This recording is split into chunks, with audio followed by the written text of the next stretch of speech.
করা যায় তাদের পরামর্শ নিয়ে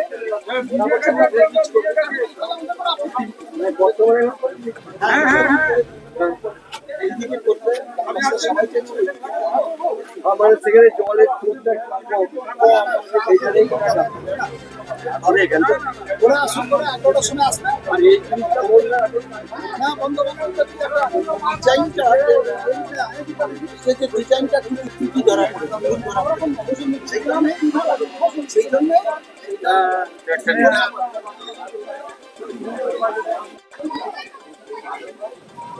তবে রামনগর এলাকার এই ব্রিজ কত বছরের পুরনো এবং এই ব্রিজের উপর কত মানুষের যাতায়াত ছিল? দেখুন, যখন দুবদা বেসিন ক্যানেল হয়েছিল, এই ক্যানেলটা খনল হয়েছিল, তখন এই ক্যানেলের পরবর্তী সময়ে এই ব্রিজ নতুন করে ব্রিজটা তৈরি হয়েছিল। তো সেই সময়কাল থেকে আজকে এখানকার মানুষজন যাতায়াত করে। এখান থেকে উড়িষ্যার মানুষরা পানিপাল ব্রিজ বাদে এখানকার মানুষরা এই পথে যাতায়াত করে। এখানে পাশে পালধুই, এপাশে দেপাল, কলেজ আছে, স্কুল আছে, হসপিটালস আছে, স্বাস্থ্যকেন্দ্র আছে, বাজার আছে, মার্কেট আছে, সব মানুষ, অর্থাৎ গড়ে প্রায় ডেলিতে বলতে গেলে 10-12 হাজার মানুষ যাতায়াত করে। তার সাথে অটো, টোটো ইত্যাদি যানবাহন যাওয়া আসা করে। এটা ভেঙে যাওয়ার জন্য আমাদের খুব সমস্যা হলো। পাশে একটা নতুন ব্রিজ তৈরি হচ্ছে, প্রায় 13 কোটি টাকা ব্যয় হচ্ছে, মার্ক কোম্পানি পেয়েছেন, কিন্তু সেই কাজ হওয়ার আগেই এটা ভেঙে গেছে। আর দুপাশে বালির বস্তা টস্তা ছিল, কাজ হচ্ছিল। আমার মনে হয় মাঝখানে জলটা যাওয়ার জন্য একটা নির্দিষ্ট রো ধরে জলটা যাওয়ার জন্য জলের প্রেশারটা ধরুন এমনি ক্ষতিগ্রস্ত সেতু ছিল। এটা কালকে রাত্রে বিকালবেলা হয়েছে। আমরা সমস্ত ডিপার্টমেন্টকে জানিয়েছি। আজকে বিধায়ক সাহেব এসেছেন।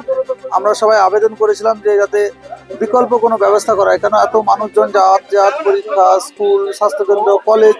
তাই তিনি তার ইঞ্জিনিয়ারকে ফোন করে আমাদের জানালেন যে তার তহবিল থেকে তিনি 20 লক্ষ টাকা দিচ্ছেন যাতে কাঠের ব্রিজটা দ্রুত হারিয়াব গতিতে অর্থাৎ যুদ্ধকালীন তৎপরতায় এই ব্রিজটা নির্মাণ করা যায়। এটা প্রাথমিকভাবে গ্রামবাসীরা তো দাবি করছেন যে অন্তত 2-1 দিনের মধ্যে প্রাথমিকভাবে চলাচলের ক্ষেত্রে। দেখুন, বাস্তব সত্য তো এটাই যে এই ক্যানেলের উপর এখন জোয়ার আছে। যতই আপনি বালির বস্তা দেন জলের তোড়ে চলে যাবে, কিন্তু এই মুহূর্তে করা যাবে না। তার জন্য এটা আমাদের এলাকার লোকেদের কষ্ট হয়, প্রায় 10 কিলোমিটার ঘুরে এই যাতায়াতটাকে রক্ষা করতে হবে। কিন্তু কিছু তো করার নেই, আমরা নিরুপায়। যাতে কাঠের ব্রিজ না হওয়া পর্যন্ত এর কোনো সমাধান হবে বলে আমার ব্যক্তিগতভাবে মনে হয় না, আমার অভিজ্ঞতা থেকে মনে হয় না। বহু মানুষ এই পুরনো ব্রিজের উপর যাতায়াত করে, যানবাহনও চলাচল করে। তো আমাদের নতুন ব্রিজ কাজ শুরু হয়েছে, যদিও কাজটা দ্রুত গতিতে হচ্ছে না, খুবই ধীর গতিতে হচ্ছে। অনেক দিন ধরে ব্রিজের কাজ শুরু হয়েছে, কিন্তু বর্তমান যে অবস্থা আছে সে অবস্থায় একটা অস্থায়ীভাবে কিছু একটা ব্যবস্থা করা দরকার। বেলা 11টার সময় ইরিগেশন সেচ দপ্তরে ইঞ্জিনিয়ার আসবে, ও দেখে যেভাবে ব্যবস্থা করবে, হয় একটা খুব দ্রুততার সঙ্গে একটা মজবুত একটা কাঠের ব্রিজ করে দেওয়া, তা না হলে এই ব্রিজটাকে কীভাবে সারানো যায়। তবে এটা তো অত্যন্ত পুরনো ব্রিজ, তো সেটা ইঞ্জিনিয়ার বলবে। ইঞ্জিনিয়ার এলে আমরা ইঞ্জিনিয়ারকে খবর দিয়েছি। দাদা বলছেন স্থানীয় প্রায় 10 থেকে 12 হাজার মানুষ প্রতিনিয়ত এই রাস্তায় যোগাযোগ করেন। সামনেই পরীক্ষা চলছে, বাচ্চাদের স্বাস্থ্যকেন্দ্র রয়েছে। তড়িঘড়ি আপৎকালীন কোনো ব্যবস্থা গ্রহণ করা হবে? আপৎকালীন ব্যবস্থা গ্রহণ করার জন্যে যা ব্যবস্থা, যদি আমাদের এখানে বালি বস্তা দিয়ে দু সাইডে একটু ওপাশে বালি বস্তা এপাশে বালি বস্তা দিয়ে তার উপরে যদি কিছু পাটাতন দিয়ে আপাতত যাতায়াত করা যায়, সে ব্যবস্থাটা আমরা দিচ্ছি কীভাবে কী করা যায়।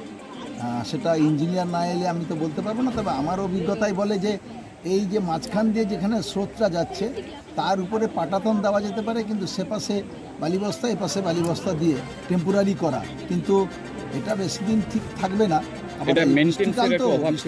আবার অত্যধিক বৃষ্টি হলে জোয়ারে ভাসিয়ে নিয়ে চলে যাবে এই বালিবস্তাগুলো। সেই জন্যে কীভাবে কী করা যায় ইঞ্জিনিয়ারকে ডেকে পাঠানো হয়েছে। এটা খুব জরুরি ভিত্তিতে 1-2 দিনের মধ্যে এটা তৈরি করে দেওয়া যায়।